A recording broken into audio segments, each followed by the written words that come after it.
परम आदरणीय सत्संग प्रेमी भाइयों तथा धर्मशिला बहन, देश के कोने कोने से आए हुए सभी सत्संगी भाइयों बहनों का मैं सर्वप्रथम अभिनंदन करता हूँ और साथ साथ वंदन भी करता हूँ। यह अखिल भारतीय महादेशवन ये गुरु महाराज की चलाई हुई अखिल भारतीय प्रांतीय जिला और छोटे स्तर के भी सत्संग, अखिल भारतीय स्तर के सत्संग में प्राय सभी देश के सत्संगी सभी आते हैं। इससे यही उपलब्धि है कि प्रेमी को प्रेमी मिला, गुरु भक्ति दृढ़ हो। एक दूसरे से जब हम मिलते हैं तो एक प्रेरणा मिलती है और मैं खुद उसका साक्षी हूँ। जब मैं विद्यार्थी था तो 66 में अखिल भारतीय हुआ था। शायद ये बहुत पुराने आदमी यहाँ पर हैं, देखे भी होंगे। 66 में कुप्पा घाट के नीचे अखिल भारतीय हुआ था। पंडाल जो इस तरह का नहीं बनता था पहले, वही फूस की ही छौनी कहिए। तो कुप्पा घाट 66 की बात, गुरु महाराज शरीर में उस समय बहुत सबल थे। मैं तो विद्यार्थी था। हमारे भाई, बड़े भाई, माँ सब दीक्षित थे गुरु महाराज से, लेकिन मैं दीक्षित नहीं था। हाँ, लेकिन अध्यात्म में पढ़ती हमारी रुचि थी। गीता रामायण को मैं पढ़ता था। अब उसी के अनुसार मैं ध्यान भी करता था। गीता में जो लिखी हुई बात ध्यान करता था। चर्चा ये होती थी तो हम कहते थे कभी कभी कि गुरु का क्या जरूरत है, ये तो गीता रामायण में स्पष्ट लिखी हुई बात, इसमें गुरु की क्या जरूरत है। लेकिन समझाने वाले हमको भाई सब समझाते थे, बिना गुरु का ज्ञान आज तक हुआ, बिना गुरु हुई कि ज्ञान। फिर भी हम विश्वास नहीं किए। अखिल भारतीय के अवसर पर स्टेशन से हजारों की संख्या में सत्संगी सब, उस समय हम उसे जानते थे हजारों की संख्या में ये कहाँ जा रहे हैं, इतनी संख्या, इतनी भीड़। और कुप्पा घाट तो मैं आता जाता था बीच में। मैंने उसी के साथ भीड़ में ही हम भी धीरे धीरे चले देखें। जाते हैं तो प्रथम दर्शन गुरु महाराज का होता है, लगभग 500 मीटर दूर। इतनी बड़ी पंडाल तो नहीं बनती थी, लेकिन हाँ बनती तो थी। बहुत दूर से 500 मीटर दूर से ही गुरु महाराज का दर्शन हुआ और दर्शन ही हमारे जीवन में परिवर्तन ला दिया। खाली गुरु महाराज का दर्शन करने थे। तो अखिल भारती में जो आते हैं इतने साधु महापुरुष सब, इसका भी वातावरण पर प्रभाव पड़ता है। जो भी कसर कुशल जीवन में ध्यान में, वो उससे ध्यान करने का बल मिलता है। ये साधारण उपलब्धि नहीं है, इसीलिए गुरु महाराज ये परंपरा को चलाए। और क्या ये परंपरा में आप देखते हैं, ये गीता रामायण महाभारत संतों की वाणी, इसी की चर्चा होती है। अभी आपने वेद वाणी को सुना हो, यदि इस जन्म में ब्रह्म को नहीं जाना, देखिए क्या कह रहे हैं, यदि इस जन्म में ब्रह्म को ना जाना तो क्या हानि है, बहुत बड़ी भारी हानि। क्या भारी हानि होगी। यह शरीर सब दिन रहने वाला नहीं है, यह नित्य नहीं है। सभी जानते हैं ये विनाशशील है, ये सारा संसार परिवर्तनशील है। ये कुछ ऐसा लगता है कि परिवर्तन नहीं हो रहा, लेकिन आप विचार करेंगे तो समझ में बात आएगी कि सारा संसार जो है छोटा पौधा धीरे धीरे बढ़ रहा है, बढ़ करके कहाँ जा रहा है? विनाश की ओर। बच्चे हम लोग फिर धीरे धीरे बढ़ करके कहाँ जा रहे हैं? मृत्यु की। प्रकृति में 3 गुण अनवरत रूप से काम करते रहते, 3 गुण।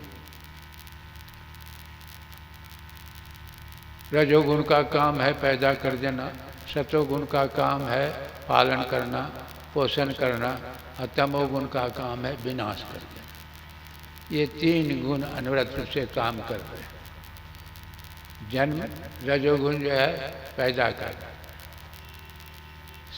सतोगुण है पालन करना पोषण करना, और तमोगुण विनाश करना। ये सनातन धर्म में 3 देवता इसके प्रतीक हैं। ब्रह्मा रजोगुण, विष्णु सतोगुण, भगवान शंकर तमोगुण। ये 3 गुणों के जो ऊपर हैं वही त्रिगुणातीत, उसी को ब्रह्म कहा गया, परमात्मा कहा गया। उसको जान लेंगे तब तो भ्रमण करना नहीं पड़ेगा, नहीं तो 3 गुण ये सारे सृष्टि में जितने भी हैं, मनुष्य के अलावे और सब प्राणी जितने हैं, सब 3 गुणों के अंदर है। चल रहा है, चक्र चलते रहेगा। रामायण में तुलसीदास ने वर्णन किया है, जग पेखन तुम देखन हारे। कहते हैं जग पेखन तुम देखन हारे, विधि हरि शंभु नचावन हार। त्यों जाने मर तुम्हारा, और को तुम्हें जाना नारा। सोई जाने जेवदी जनाई, जानत तुम्हें तुम्हें हो जाए। देखिए स्पष्ट कर रहे हैं, ये 3 गुण जो है ब्रह्मा विष्णु महेश को जो नचाने वाले हैं, उसी को ब्रह्म कहा गया। वह नाचना तभी छूटेगा जो 3 गुणों से ऊपर चला जाएगा, त्रिगुणातीत हो जाएगा, तो उसका नाचना माने ये चक्र जो है आवागमन का चक्र या दुख सुख का चक्र तभी समाप्त हो जाएगा जब 3 गुण से आप ऊपर उठेंगे, तब वैसे समाप्त नहीं होगा। इसलिए कहा ब्रह्मा भी विष्णु भी महेश भी नहीं जानते, काहे कि वो गुण के अंदर है, गुण के बाहर नहीं है। इसीलिए कहा गया कि नहीं 3 गुणों से जो ऊपर है उसको जान लेंगे तब तो हम आपका जीवन सार्थक, नहीं तो बहुत बड़ी भारी हानि। बहुत आप और सब करते हैं, पूजा पाठ आप करते रहिए, लेकिन जब तक ऊपर नहीं जाएंगे 3 गुणों से, तब तक आवागमन का ये शरीर में आना जाना ये कर्म चलता ही रहेगा। इसलिए गुरु महाराज ने कहा कि आवागमन सम दुख दूजा है नहीं जग में के। आवागमन के समान कोई दुख है ही नहीं। मरने के समय 1000 बिच्छू की डंकी माँ की पीड़ा होती है, जन्म लेने के समय भी 1000 बिच्छू की डंकी माँ की पीड़ा होती है। एक बिच्छू डंक मारता है तो लोग छटपटाने लगते हैं, 1000 बिच्छू डंक मारे तो क्या हाल होगा, विचार कीजिए। तो आप देखिए ये 3 गुण जो है, क्रिया जो है, विचार कीजिए। यहाँ तो अभी प्रथम समय प्रातःकालीन सत्संग में प्राय हमारे सत्संगी भाई बन आते जो पक्के हैं। मैं तो पक्का इसलिए कहता हूँ, जानते हैं सब सत्संग का हमारा। और जो थोड़ा कच्चा है पक्का मिला जुला है, आएंगे देखिएगा नहीं, आएंगे मेला में घूमेंगे, खाएंगे पिएंगे, थोड़ा सा इधर उधर करके फिर दूसरे दिन प्रस्ताव, दूसरे दिन। तो ये क्रिया आप विचार कीजिए, क्रिया जो है कर्ता के बिना नहीं होती। क्रिया जो है, ये गुण जो है तीनों चल रहा है, जो चक्र क्रिया जो हो रही है कर्ता के बिना नहीं होती। लेकिन एक बात बहुत रहस्यमय बात है, कर्ता गुप्त है, क्रिया प्रगट है। कर्ता गुप्त है, क्रिया प्रगट है। आप इस तरह समझिए, जैसे आप जाते हैं इधर घूमते हैं, चल रहे हैं, फिर रहे हैं, किस आधार पर? आत्मा के आधार पर। आत्मा गुप्त है और क्रिया प्रगट है। आपने अभी सुना होगा, येन मनसा न मनुते येनाहुर मनोमतम तदेव भ्रमतम विद्धि नेदम जदिदम उपास्ते। जो मन से मनन किया जाए वो ब्रह्म नहीं है। अब जी क्या कह रहे हैं? जो मन से मनन किया जाए वो ब्रह्म नहीं है। तब ब्रह्म क्या है? जिस शक्ति से मन मनन करता है वो ब्रह्म है। देखिए, जिस शक्ति से मन मनन करता है, आत्मा निकल जाए मन मनन करेगा? आत्मा के लिए आत्मा और परमात्मा में कोई विशेष अंतर नहीं है। परमात्मा शरीर के साथ है तो उसको जीव आत्मा कहते हैं। सारे शरीरों से जो ऊपर हो गया वही परम आत्मा है। वही, अंतर कुछ नहीं है। तत्व रूप में दोनों एक ही है। तत्व रूप में दोनों एक ही है, अंतर कुछ नहीं है। जैसे आप देखिए, क्रिया प्रगट है, कर्ता गुप्त है।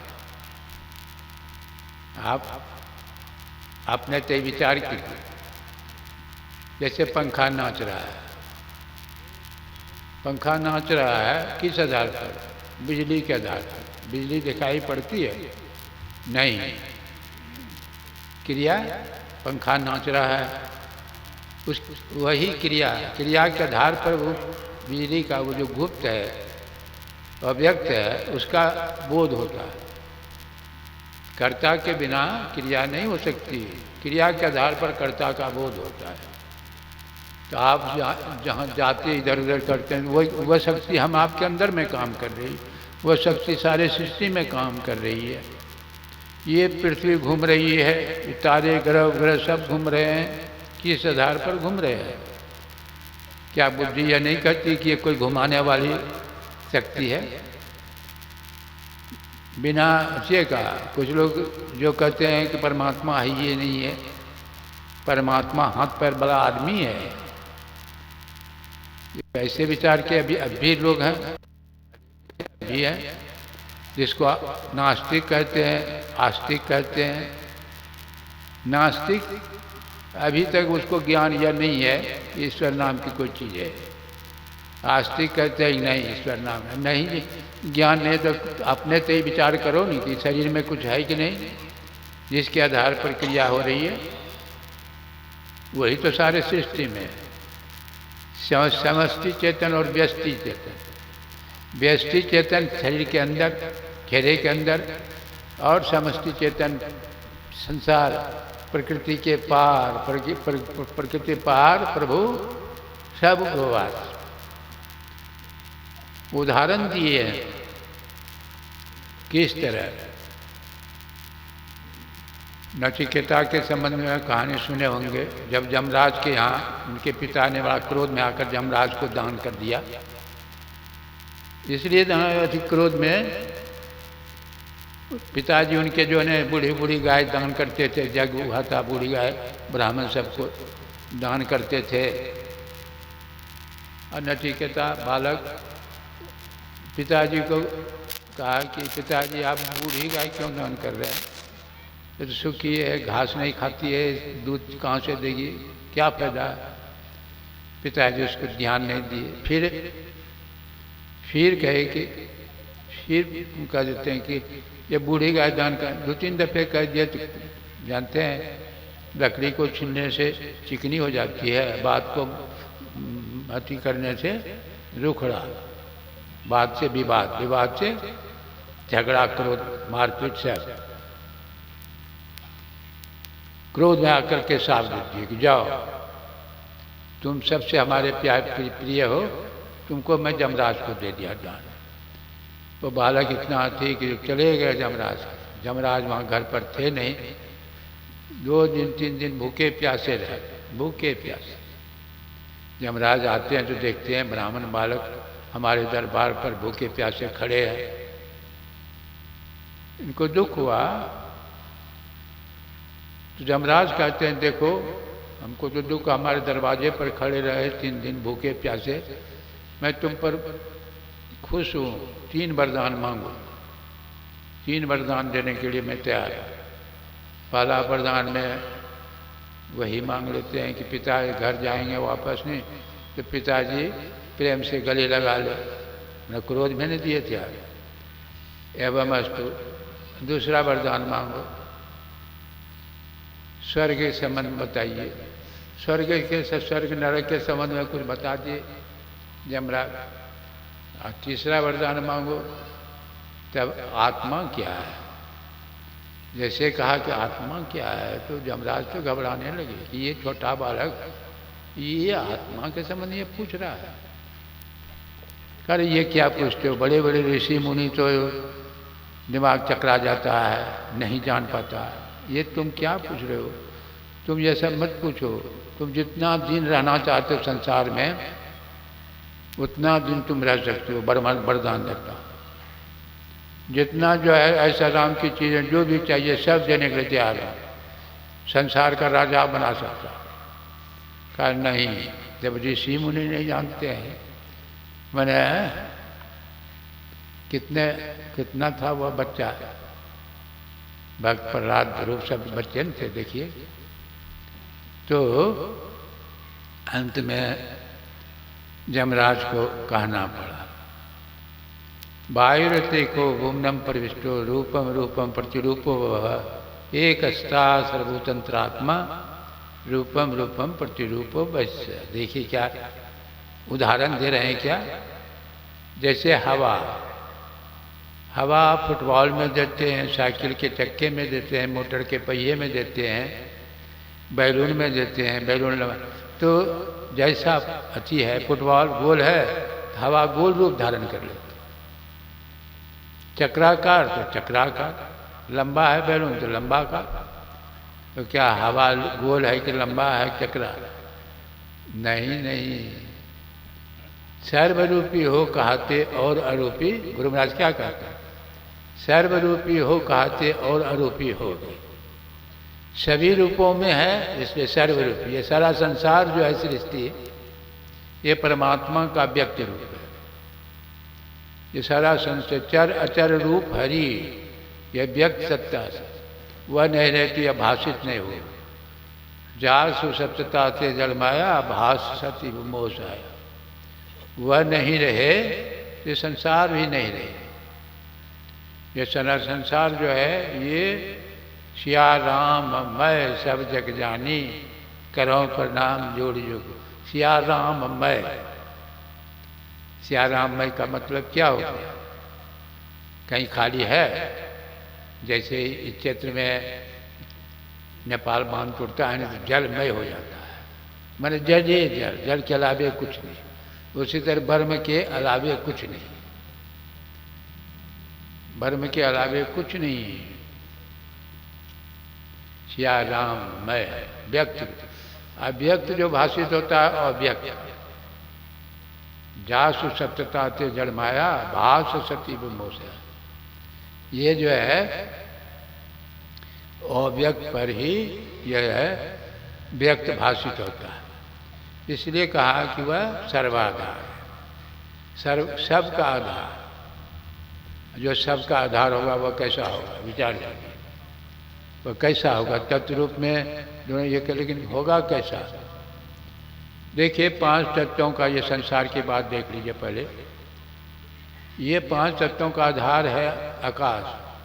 आकाश से हवा की उत्पत्ति हुई है, हवा से जो अग्नि की उत्पत्ति हुई है, अग्नि से जल की उत्पत्ति हुई है और जल से मिट्टी। देखिए सबका आधार हुआ 5 तत्वों में से आकाश सबका आधार। और सब प्रवृत्ति जितने तत्व सब में घुसा हुआ है, आकाश का मंडल सबसे ऊपर है।